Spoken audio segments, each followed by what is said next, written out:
Demand है जो मुस्लिमों से पकड़ा जाए, और मैं तो ये कहूँ कि हमारी भाषा में समझा जाए, तलवार का जवाब तलवार और गोली का जवाब गोली से दिया जाए। वारे शपथ, वारे सकून, वारे बीजेपी, राजपूतों का खून तू कर खून बहाकर तुम शपथ लोगे तो तुम सनातनी नहीं हो। आरोपी नहीं पकड़े गए, आरोपी क्यों नहीं पकड़े गए? आरोपी वालों को सबको पता है आरोपी कहाँ है। यदि प्रशासन चाहती है, यदि प्रशासन चाहे और भारत सरकार का कानून चाहता है तो मंदिर से और मस्जिद से चप्पल चोरी नहीं हो तो एक मुस्लिम कैसे भाग सकता है यहाँ से? जो दिन भाड़ गोलियां अंदर घर के घुस में विश्वास मिले। अरे राजपूतों को सामने लेके मारो, युद्ध के लिए ललकारो, फिर हमारी तलवारों में थोड़ी जंग चढ़ी हुई है, हम लड़ेंगे उससे। लेकिन ये सरासर धोखा करके और प्रशासन की बात करते, कोई नहीं बच सकता है। मंदिर से चप्पल चोरी नहीं हो सकती है, मंदिर से, तो फिर वो व्यक्ति कैसे भाग सकता है? कहां से भाग सकता है? ये भगाने की भी साजिश भी तो हो सकती है, ये भगाने की साजिश भी हो सकती है। और इस साजिश को ना तो छत्तीसगढ़, ना मध्य प्रदेश, ना हम इस प्रदेश में सरकार बनने देंगे। हमने एक ही चीज सीखा है, क्या प्रशासन इतना कमजोर हो गया, इतना कमजोर हो गया कि एक मुस्लिम गली गुप्ता से निकल के सेफ चला जाए कहीं? कैसे चला जाएगा? ये शायद हो सकती सोची समझी साजिश हो, और सोची समझी साजिश प्रशासन की भी समझता हूँ और कानून की भी समझता हूँ। मैं तो एक ही बात जानता हूँ, यदि राजपूत पे नहीं पूरे राष्ट्र पे हमला हुआ, भारत माता की, भारत माता की। सुरक्षा मांगी गई थी सुखदेव जी ने, हाँ, सुरक्षा नहीं मिली।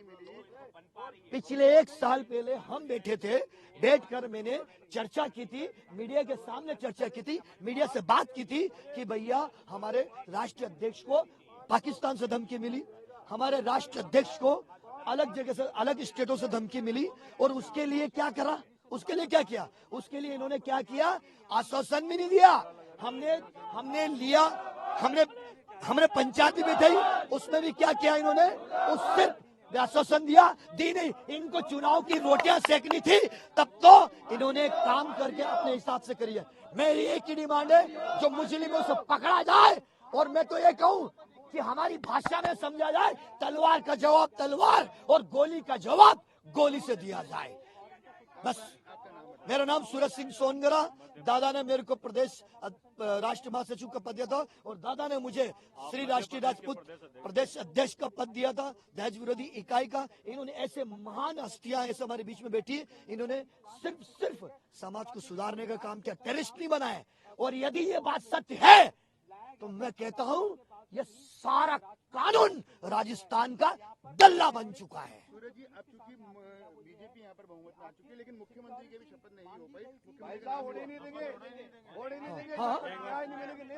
मुख्यमंत्री की शपथ, मुख्यमंत्री की शपथ, वारे शपथ, वारे सगुन, वारे बीजेपी, राजपूतों का खून तू कर खून बहाकर तुम शपथ लोगे तो तुम सनातनी नहीं हो। राजपूत का खून यदि इस धरती पे बहा है तो महाराणा प्रताप का बहा है, और राजपूत का खून बहाकर यदि तुम सरकार बनाते और न्याय नहीं दिलाए तो तुम सरकार में बैठने के लायक नहीं हो। तुम कायर हो, तुम कायर हो, तुम कायर हो। देखिए, अभी तक प्रशासन की जो फेलियर है वो सामने आ रही है। क्यों? मिलीभगत तो है ही है। जब इन लोगों ने खुद ने इनके लेटर आए, पंजाब पुलिस के आए हैं और राजस्थान एटीएस के लेटर है, वो सब इनको पहले से आगाह किया था कि भाई इस तरीके से हमने सुरक्षा मांगी थी तो नहीं दिया। और आज भी ये देख लो कि आज इनके कान पे जूं तक नहीं रेंग रही है, तो स्वाभाविक है कि ये सब सिस्टम मिला हुआ है इनका। अब क्या मांग है आपकी समाज की ओर? हमारी मांग है सबसे पहले जो भी घटना है उसका न्यायिक जांच हो, जो हाईकोर्ट के सिटिंग जज है उनसे न्यायिक जांच हो, और जो भी अपराधी है उन तुरंत प्रभाव से गिरफ्तार करें। सरकार चूंकि बीजेपी की बन गई है, मुख्यमंत्री का अभी तक नाम नहीं आया, लेकिन क्या शपथ ग्रहण होने देंगे आप जब तक आपकी मांग पूरी नहीं होती है? देखिए, सरकार तो अभी वही है, जब तक सब इनका डिसीजन नहीं हो जाता तो अभी तक तो जो है वही है, और उसी सरकार से हमने मांग की थी, पिछली सरकार से। अशोक गहलोत सरकार से आपने मांग करी थी लेकिन सुरक्षा नहीं मिल पाई, क्या कुछ राजनीतिक कारण भी आपको लगते हैं? राजनीतिक कारण तो ये खुद ही हत्या करवाना चाह रहे थे, अगर ये नहीं चाहते तो हत्या होती नहीं। आज छोटे से छोटे आदमी को इन्होंने सुरक्षा प्रोवाइड कराई है जिनको कोई जरूरत नहीं है ऐसे लोगों को। जब पूरा समाज, जितने भी सामाजिक संगठन है, सभी लोग चिल्ला चिल्ला के बोल रहे हैं, अपने ज्ञापन दे रहे हैं, अपने लेटर पैड पे लिख के दे रहे हैं, तो देनी चाहिए इनको।